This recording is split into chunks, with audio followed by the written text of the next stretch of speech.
Bismillahirrahmanirrahim. Assalamualaikum warahmatullahi wabarakatuh. Hamdan syukranillah, alhamdulillah. Kita bisa sambung lagi di video yang kedua ini. Insya Allah kita lanjut lagi untuk materi program pengolah kata, atau mungkin ke depan kita sebut Microsoft lagi ya, Microsoft Word. Untuk kali ini kita mulai dari tampilan awal, itu tampilan dari desktop lagi. Setelah tadi kita close, kita sekarang mulai lagi dari tampilan awal di desktop. Untuk kali ini kita akan pelajari bagaimana cara untuk membuka program pengolah kata atau Microsoft Word-nya. Kebetulan sekali ini Microsoft Word-nya itu sudah saya tempel, sudah saya taruh di desktop, di layar utama dari komputer ini. Tapi bagi yang belum ada di sini, ada dua cara. Yang pertama adalah dengan kita klik Start, kemudian kita pilih All Programs. Itu di All Program ini kita pilih Microsoft Office. Nah, Microsoft Office kita tekan, kemudian akan ada beberapa banyak Microsoft di sini. Kita pilih Microsoft Word. Nah, itu adalah cara pertama. Atau mungkin kita mau menggunakan cara kedua, masih sama, kita tekan Start. Kemudian di menunya pencarian ini, kita tulis Microsoft Word. Maaf.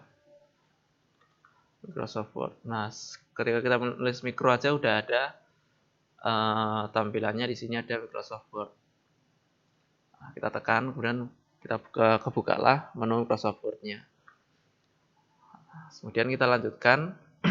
Kemarin kita udah sampai di menu Home sama Insert.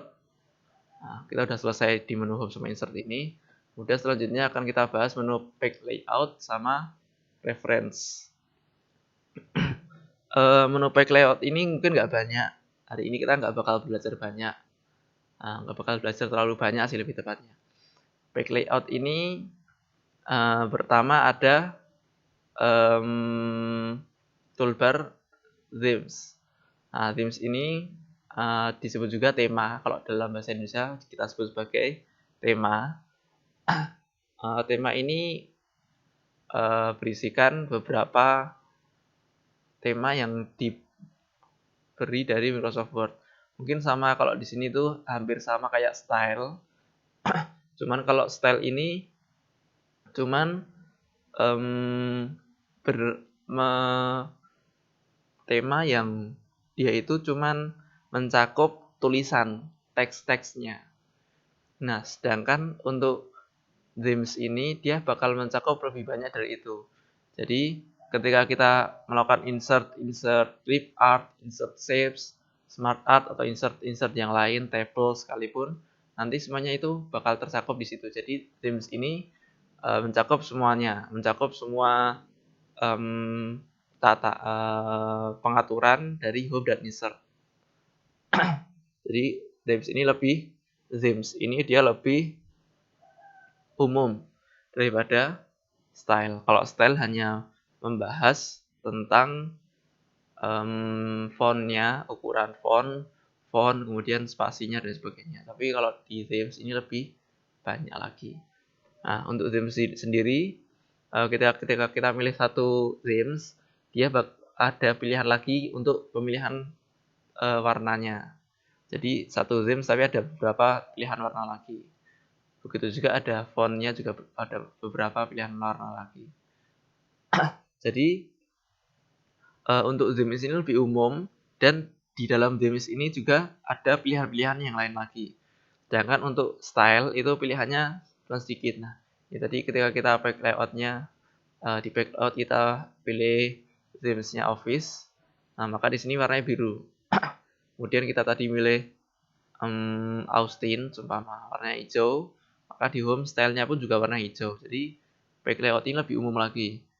Jadi bisa nggak kalau kita seumpama ngatur pack layout, seumpama kita ngatur themes, kemudian kita milih style lagi, bisa nggak gitu? Tentu aja bisa. Jadi kalau themes itu lebih umum, kemudian nanti stylenya kita ganti lagi bisa. Atau themesnya kita pilih dulu, kemudian stylenya kita tetapkan di sini. Tapi ketika kita memilih style, habis itu kita pilih back layout, di themes ini kita ganti, jadi stylenya kita udah milih, kemudian themesnya kita rubah, biasanya stylenya itu nanti berubah lagi ke normal. Jadi balik lagi ke normal dulu, baru kita harus milih lagi stylenya. Jadi emang lebih amannya kita pilih dulu themesnya, temanya kita pilih dulu, baru kita pilih stylenya kita seperti apa, gaya cara penulisan kita seperti apa. Ini untuk themes. Nah, ini ada juga pilihan dari themes saja, efek-efeknya. Ada efeknya nanti beda-beda lagi. Kemudian selanjutnya ada menu page setup. Page setup ini membahas tentang page setup itu membahas tentang pengaturan dari halaman yang akan kita gunakan. Contoh adalah pertama ada margin. Margin itu adalah batas kita menulis. Jadi dari atas itu kita kasih jarak berapa, dari samping kanan berapa, kiri berapa, di bagian bawahnya kita kasih jarak berapa. Itu nanti bisa kita atur di margins ini.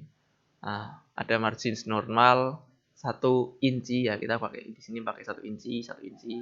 Kita bisa kita rubah juga ke sentimeter, tapi mungkin nanti kita jelaskan. Atau ada narrow setengah inci, moderate nanti. Atau mungkin kalau kita mau kurang cocok dengan ini semua, kita bisa melakukan custom margins di sini. Jadi kita bisa memilih sendiri margins yang kita mau kasih berapa. Jadi margins itu adalah jarak antaranya tepi kertas dengan jarak antaranya tepi untuk kita menulis. Kemudian yang kedua ada orientation. Orientation itu adalah bentuk kertas yang akan kita gunakan. Nah, di sini ada dua jenis, ada dua pilihan. Yang pertama adalah landscape, yang kedua adalah portrait. Nah, jadi yang kita gunakan ketika kita berdiri itu portrait, kemudian ketika kita tidurkan gini. Kita zoom out dulu ya. Ketika kita tidurkan gini, berarti ini landscape. Kemudian atau kita berdirikan portrait, kemudian kita tidurkan landscape. Jadi ini ada dua pilihan. Kemudian yang kedua ada size. Size itu sama kayak yang ada di program pengolah grafis Corel atau program pengolah gambar di Photoshop, maaf. Jadi ada pilihan size dari kertasnya. Orientation juga dibahas juga di video sebelumnya tentang bagaimana bentuk kertas itu juga. Kemudian ada columns. Columns itu adalah seberapa banyak kolom yang akan kita gunakan. Jadi ketika kita menulis itu, apakah kita mau nulis itu belujur lurus terus gini, kita tulis di sini ya, atau mau kita bikin dua tempat. Nah, di sini ada bisa dipilih dua tempat. Bisa kita pilih dua tempat. Nah, jadi ada dua kolom, atau mau 3 kolom, atau mau banyak di yang kiri sedikit, yang di kanan banyak, atau mau pilih yang di kanan banyak, yang di kiri banyak, yang di kanan sedikit. Itu bisa kita atur di kolom ini. Tapi biasanya yang sering kita gunakan adalah satu kolom seperti ini. Kemudian ada bricks. Kemarin kita udah bahas tentang page bridge, yaitu memotong antara satu halaman dengan halaman yang lain. Nah, untuk bricks sendiri dia lebih umum lagi. Jadi di sini ada beberapa pilihan, apakah kita mau memisahkan page atau halaman, atau kita mau memisahkan kolom, atau kita mau memisahkan teks, atau mungkin ada pilihan-pilihan yang lain. Ini ada banyak pilihannya lagi. Kemudian ada line number. Line number itu bisa dibilang sebagai nomor halaman, sebagai ketika kita melakukan numbering. Numbering ini, ketika kita melakukan numbering di sini, ini bisa kita rubah melakukan ini di sini. Apakah kita akan nggak memberikan none atau tidak ada settingan, atau kita lanjutkan, atau kita setting setiap page atau setiap halaman itu nomornya mesti rubah lagi dari nomor 1, atau restart each section itu berarti setiap setiap bagian itu akan dimulai lagi. Jadi ketika kita melakukan break, berarti kan kita membuat satu bagian dengan bagian yang kedua. Nah, kalau restart each section itu berarti bagian 1 itu bakal mulai dari 1 sampai sekian. Nanti di bagian yang kedua kita akan mulai dari 1 lagi. Kalau page itu berarti kan halaman pertama sama halaman kedua udah nanti beda nomornya. Terus kemudian ada hibernation ini jarang digunakan juga. Kemudian selanjutnya sampingnya kita ada page color. Page color ini yang biasanya agak sering mau menulis dengan alay-alay. Nah, Microsoft itu ngasih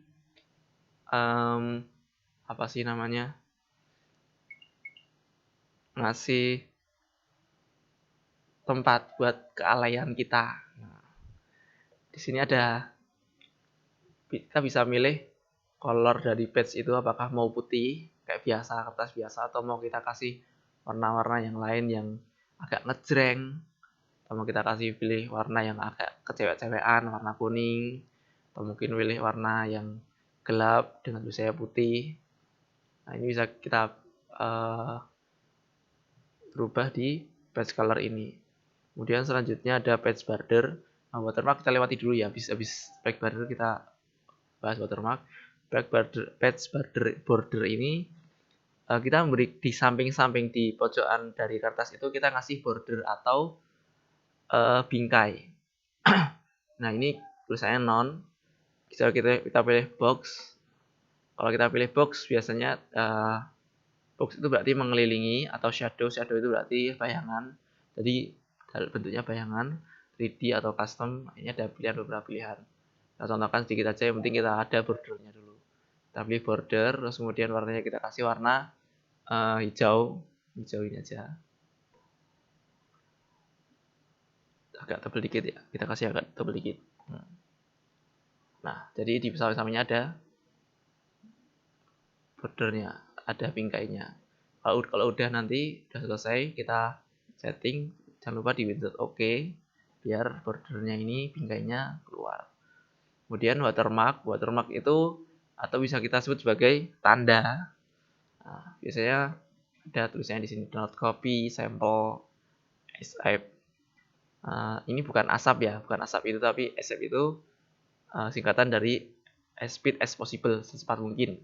Urgent atau darurat yang bersama urgent asap ini as speed as possible, urgent, darurat.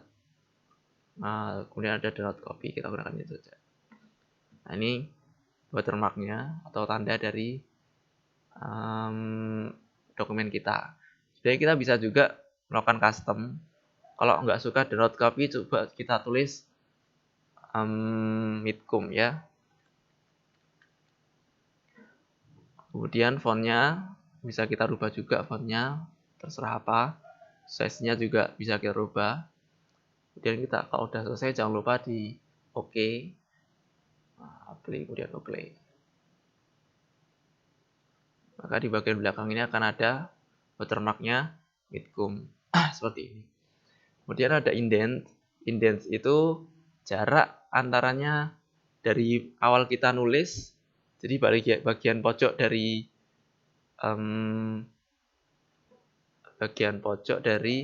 margin ini dengan yang mau kita tulis. Biasanya ketika kita mau ngasih spasi, daripada kita ngasih spasi biasanya kita menggunakan indent ini. Kemudian ada spacing. Spacing ini disebut juga sebagai jarak antara paragraf satu dengan paragraf yang lainnya. Jadi ketika kita mau ngasih jarak antaranya paragraf pertama dengan paragraf kedua, kita mau kasih jarak sekian, maka bisa kita atur di sini. Kalau after itu berarti kan setelahnya. Berarti pack 1 dengan paragraf 1 dengan paragraf 2 bakal ada jarak segini. 10 pt atau 10 line, 10 garis. Nah, kemudian ini position, wrap text, bring forward, and backward ini digunakan untuk gambar. Jadi ketika kita melakukan insert dari gambar ini, maka kita bisa merubahnya di sini nih. Apakah posisinya di mana, wrap text itu apakah gambar itu ada gambarnya ada di atas tulisan atau tulisannya di atas gambar, ataukah tulisannya itu nggak bisa nyentuh gambar atau gimana, nanti bisa kita setting di sini, bisa kita atur di sini. Kemudian selanjutnya ada menu reference atau kita sebut di Indonesia itu referensi.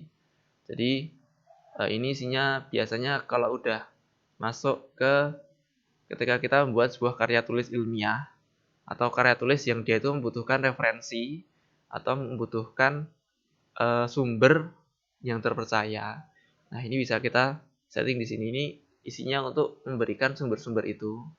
Nah, jadi untuk saat ini mungkin nggak akan kita pelajari, cuman buat ngasih tahu aja. Ini isinya untuk menyisipkan atau menghilangkan referensi-referensi atau sumber-sumber yang akan kita tulis ini. Jadi ketika kita bikin buku, kemudian kita butuh referensi. Nah, ini kita caranya untuk memasukkan referensi menggunakan ini. Nah, biasanya kalau menggunakan ini itu di sini itu ada banyak tools. Ketika kita menggunakan tools yang ada di sini tuh sumbernya kita tuh nggak perlu menulis sumber, tapi dia bakal langsung muncul sumbernya itu dari mana. Jadi ini untuk mempermudahkan ketika kita membuat referensi. Mungkin segitu. Mungkin hari ini tools yang kita bahas mungkin cukup sekian. Cuma dua aja. Untuk besok kita akan bahas sisanya dari Mailinks, review, sama view. Untuk hari ini, selain itu tadi, kita akan bahas bagaimana cara untuk menyimpan. Nah, setelah kita tadi bikin sebuah dokumen acak kayak gini ya, sebuah dokumen absurd yang mungkin nggak jelas, tapi perlu disimpan. Nah, jadi kalau semuanya lagi pada gabut, lagi pada nggak ada kerjaan, nah setelah itu nulis banyak sekali. Nah, kemudian setelah selesai nulis banyak sekali ini pengen disimpan. Nah, caranya seperti ini. Yang pertama kita pencet file, kita tekan file, klik. Nah, ada beberapa pilihan di sini. Pilih save atau simpan, save as atau simpan sebagai. Ada open. Open itu untuk kita memuat lagi apa yang sudah kita simpan. Kita membuka apa yang sudah kita simpan. Nah, terus kemudian ada close atau menutup ini tadi, sama kayak exit ini tadi nanti. Nah, kemudian ada info, ada recent. Recent itu adalah file-file yang baru saja kita buka. Ada new. Nah, new itu berarti kita membuat lagi dokumen yang baru. Ada print. Print itu untuk mencetak. Nah, ada save and send. Nah, save and send ini berarti kita menyimpan, kemudian kita mengirimkan melalui email atau mau kita simpan di web atau di SharePoint atau langsung kita masukkan ke dalam blog. Nah, kemudian ada option. Nah, ada sebuah perbedaan antara yang save atau save as. Save itu berarti ketika kita udah menyimpan, jadi kita udah pernah nyimpan dokumen itu, kemudian mau kita timpa, maka kita cukup mencet save ini tadi. Kalau save as itu berarti kita bikin dokumen yang baru. Jadi mungkin kita bikin dokumen yang lama, kemudian kita pengen save lagi, tapi biar dokumen yang lama ini nggak berubah, maka kita gunakan save as. Biar kita bikin dokumen yang baru, kita simpan di dokumen yang baru. Itu save as. Nah, setelah kita tahu ini, kita langsung praktekkan, kita save. Karena ini tadi isinya tentang kegabutan kita simpan dalam nama gabut. Nah, pelajaran gabut, pelajaran.